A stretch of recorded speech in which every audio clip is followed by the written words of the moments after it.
Numbers 21. And when King Arah the Canaanite, who was living toward the south, had heard this, namely, that Israel had arrived by the way of spies, he fought against them. And proving to be the victor, he led away prey from them. But Israel, obliging himself by a vow to the Lord, said, If you deliver this people into my hand, I will wipe away their cities.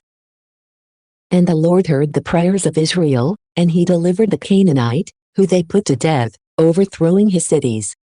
And they called the name of that place Hormah, that is, anathema. Then they set out from Mount Hor, by the way that leads to the Red Sea, to circle around the land of Edom. And the people began to tire of their journey and hardships. And speaking against God and Moses, they said, Why did you lead us away from Egypt, so as to die in the wilderness? Bread is lacking, there are no waters. Our soul is now nauseous over this very light food. For this reason, the Lord sent fiery serpents among the people, which wounded or killed many of them. And so they went to Moses, and they said, We have sinned, because we have spoken against the Lord and against you. Pray, so that he may take away these serpents from us. And Moses prayed for the people. And the Lord said to him, Make a bronze serpent, and place it as a sign. Whoever, having been struck, gazes upon it, shall live. Therefore, Moses made a bronze serpent, and he placed it as a sign. When those who had been struck gazed upon it, they were healed. And the sons of Israel, setting out, made camp at Abath. Having departed from there, they pitched their tents at Iyeabarim, in the wilderness, which looks out toward Moab, opposite the eastern region. And moving from there, they arrived at the torrent of Zerd. Having left that place behind, they then made camp opposite Arnon, which is in the desert, and which juts out at the borders of the Amorite. For certainly Arnon is at the limit of Moab, dividing the Moabites and the Amorites. About this place, it is said in the book of the wars of the Lord, As he did at the Red Sea, so will he do at the torrents of Arnon. The stones of the torrents were bent, so that they might rest in Ar and lie back within the borders of the Moabites. Beyond that place appeared a well, about which the Lord said to Moses, Gather the people together, and I will give them water. Then Israel sang this verse, Let the well rise up. They sang. The well, the leaders dug it, and the commanders of the multitude prepared it, at the direction of the lawgiver, and with their staffs. They went from the wilderness to Mattanah, from Mattanah to Nahaleel, from Nahaleel to Bamoth. From Bamoth, a valley in the region of Moab, to the top of Pisgah, which looks out opposite the desert. Then Israel sent messengers to Sihon, the king of the Amorites, saying, I beg you to permit me to cross through your land. We will not turn aside into the fields or the vineyards. We will not drink waters from the wells. We will travel by the royal way, until we have passed your borders. And he was not willing to allow Israel to cross through his borders. But instead, gathering an army, he went out to meet them in the desert, and he arrived at Jahaz and fought against them. And he was struck down by them with the edge of the sword, and they possessed his land from Arnon, even to Jabbok and the sons of Ammon. For the borders of the Ammonites were held by a strong fortress. Therefore, Israel took all his cities and lived in the cities of the Amorite, namely, in Heshbon and its villages. Heshbon was the city of Sihon, the king of the Amorites, who fought against the king of Moab. And he took all the land, which had been under his sovereignty, as far as Arnon. About this, it is said in the proverb, Enter into Heshbon. Let the city of Sihon be established and built. A fire has gone forth from Heshbon, a flame from the town of Sihon, and it has devoured Ar of the Moabites, and the inhabitants of the heights of Arnon. Woe to you, Moab!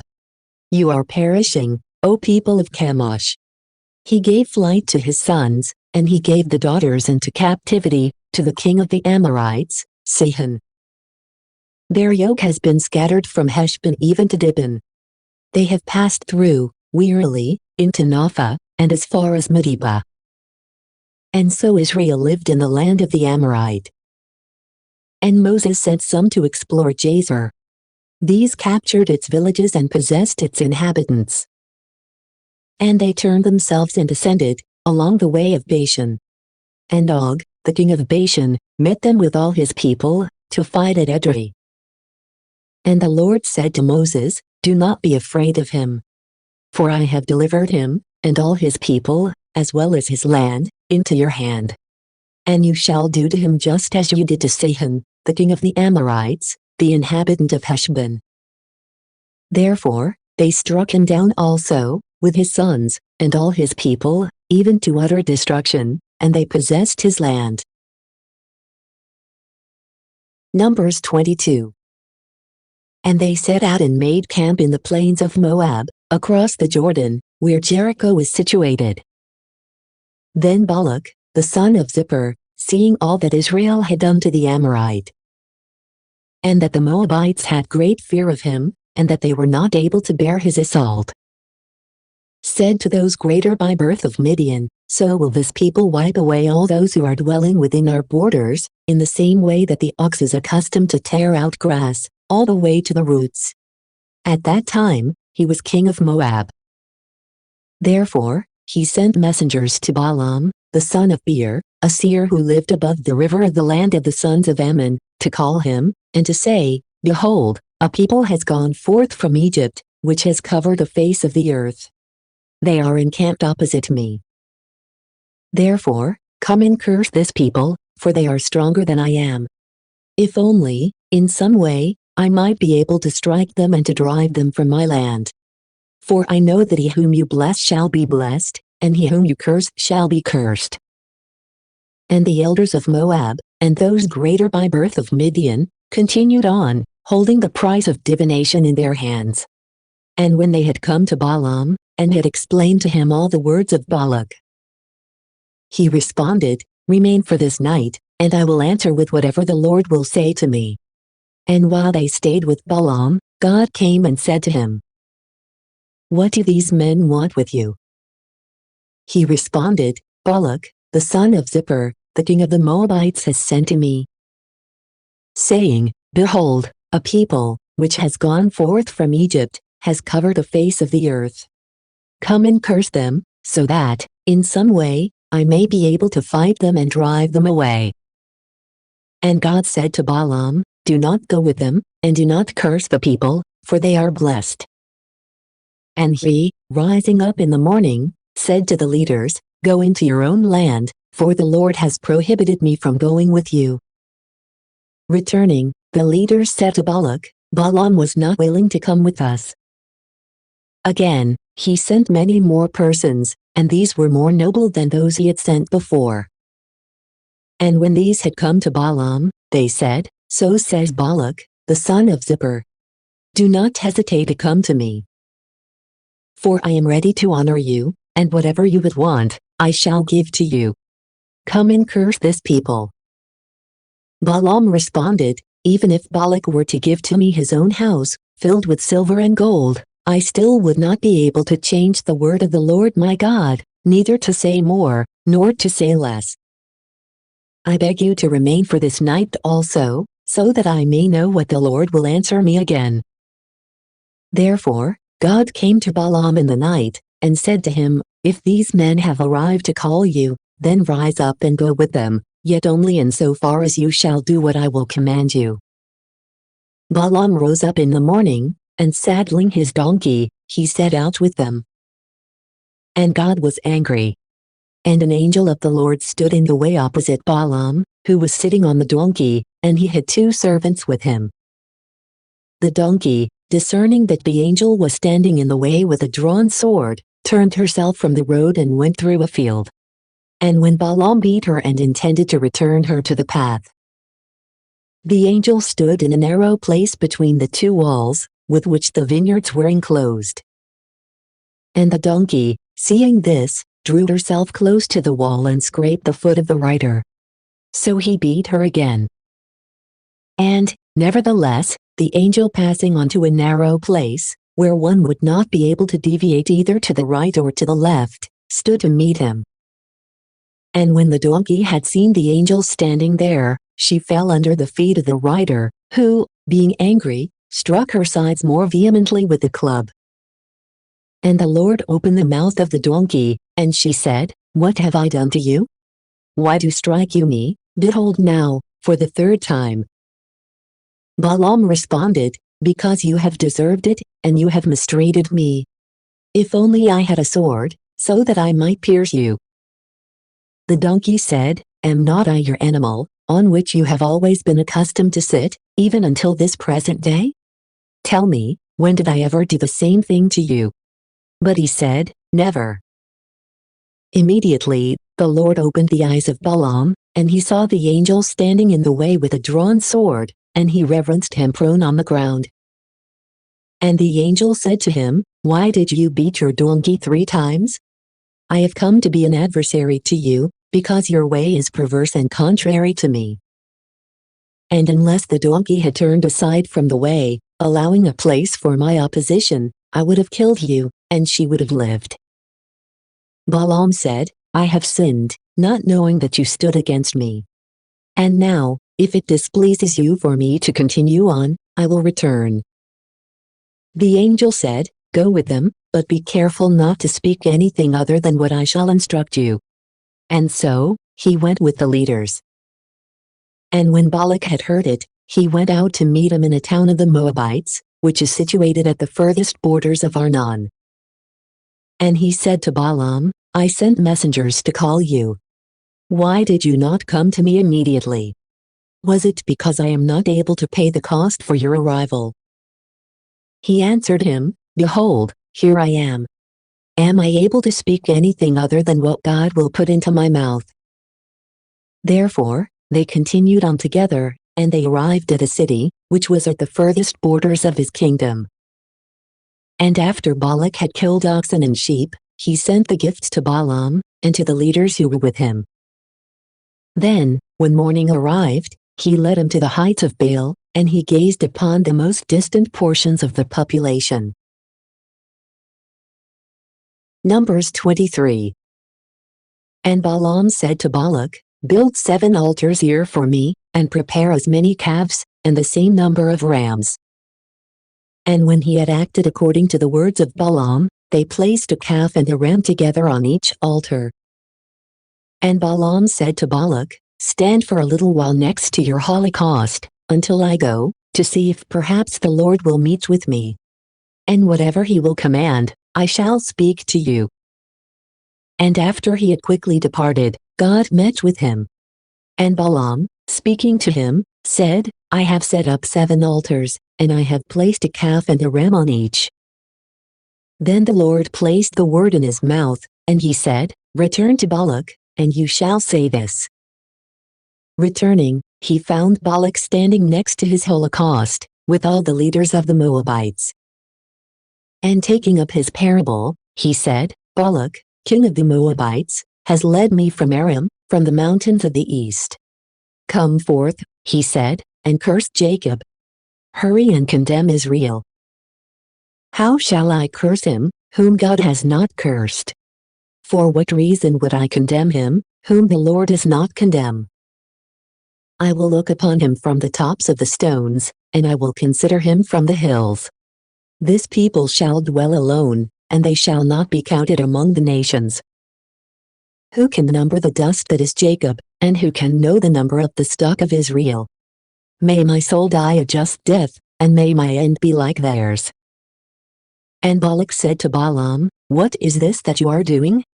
I called for you, in order to curse my enemies, and to the contrary, you bless them." He answered him, "How can I say anything other than what the Lord orders?" Therefore, Balak said, "Come with me to another place, from where you may see a portion of Israel, though you cannot see them all. Curse them from there." And when he had led him to a lofty place, on the top of Mount Pisgah, Balaam built 7 altars, and placing upon each a calf and a ram. He said to Balak, "Stand here next to your holocaust, while I continue on to meet him." And when the Lord had met him, and had put the word in his mouth, he said, "Return to Balak, and you shall say this to him." Returning, he found him standing next to his holocaust, and the leaders of the Moabites were with him. And Balak said to him, "What has the Lord spoken?" But, taking up his parable, he said, "Stand, Balak, and pay attention. Listen, you son of Zippor. God is not like a man, so that he would lie, nor is he like a son of man, so that he would be changed. Therefore, having spoken, will he not act? Has he ever spoken, and not fulfilled? I was led here to bless, and I have no strength to hinder the blessing. There is no idol in Jacob, neither is there a false image to be seen in Israel. The Lord his God is with him, and the resound of royal victory is in him. God has led him away from Egypt, his strength is like that of the rhinoceros. There is no soothsaying in Jacob, nor any divination in Israel. In their times, it shall be told to Jacob and to Israel what God has wrought. Behold, the people will rise up like a lioness, and lie down like a lion. But they will not lie down until they devour the prey and drink the blood of the slain. And Balak said to Balaam, "Neither curse him, nor bless him." And he said, "Have I not told you that whatever God would command of me, I would do?" And Balak said to him, "Come and I will lead you to another place. If perhaps it may please God, then you may curse them from there." And when he had led him on to the top of Mount Peor, which looks out toward the wilderness, Balaam said to him, "Build 7 altars here for me, and prepare as many calves, and the same number of rams." Balak did as Balaam had said, and he placed on each altar a calf and a ram. Numbers 24. And when Balaam had seen that it was pleasing to the Lord that he should bless Israel, he by no means went out as he had gone before, to seek divination, but directing his face opposite the desert. And lifting up his eyes, he saw Israel dwelling in tents by their tribes, and with the Spirit of God rushing into him. Taking up his parable, he said, "Balaam, the son of Beor, the man whose eye has been obstructed, the hearer of the sermon of God, he who has gazed upon a vision of the Almighty, he who falls down and so his eyes are opened, has declared, How beautiful are your tabernacles, O Jacob, and your tents, O Israel.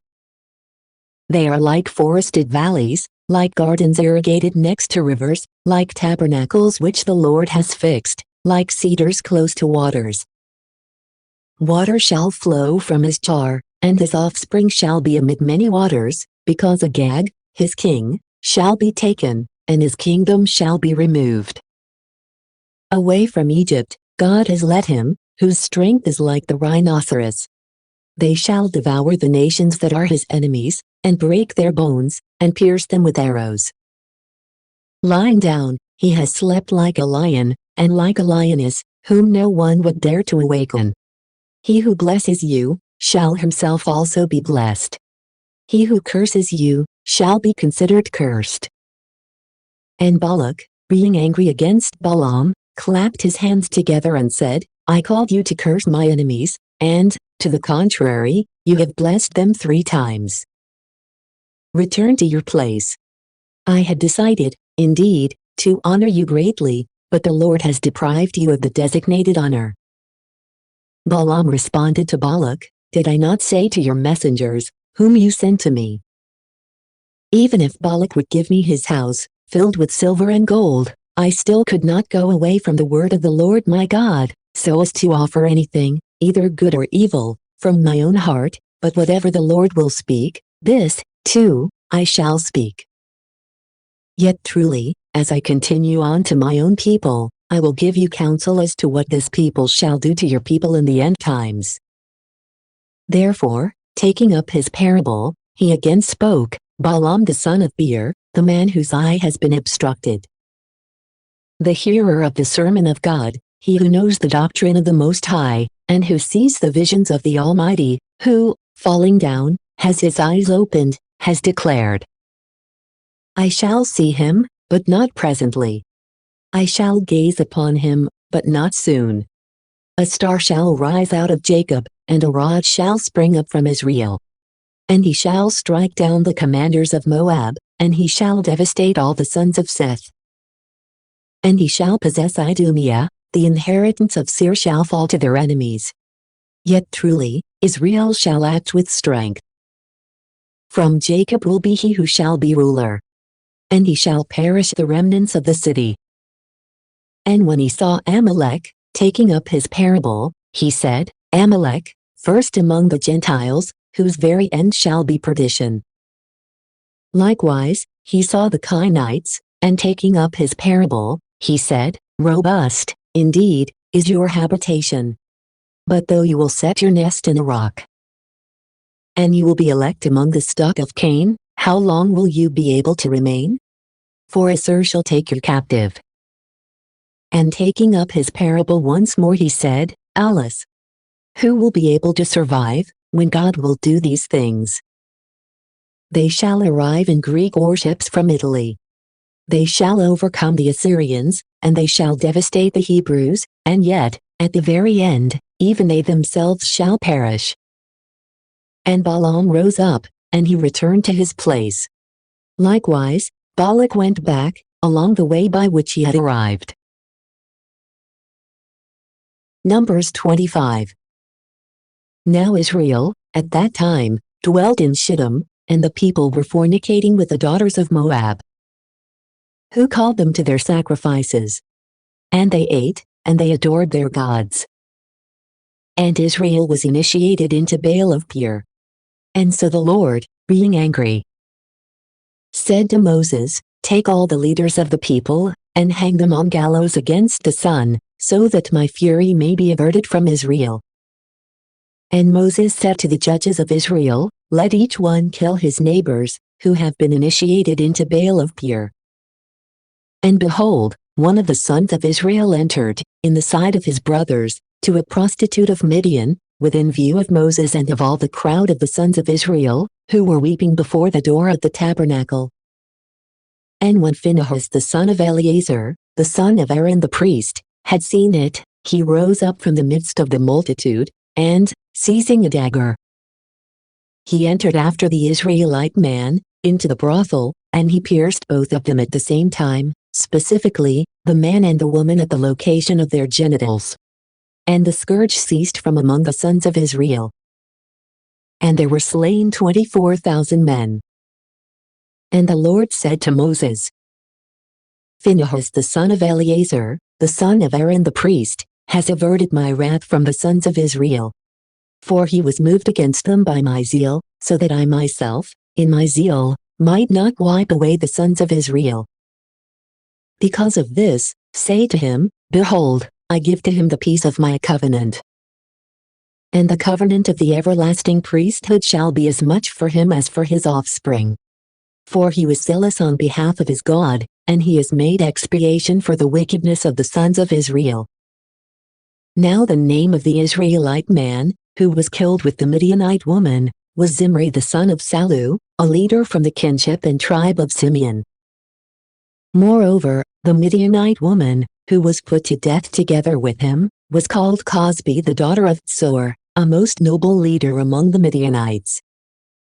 And the Lord spoke to Moses, saying, Let the Midianites perceive you as enemies, and strike them down. For they, too, have behaved with hostility against you, and they have deceived you insidiously by means of the idol Peor, and by Cosbi, the daughter of a commander of Midian, their sister, who was struck down in the day of the scourge because of the sacrilege of Peor. Thank you for watching. If you like the content on this channel, please press subscribe, the like button or comment below. We'd love to get your tips. See you next time.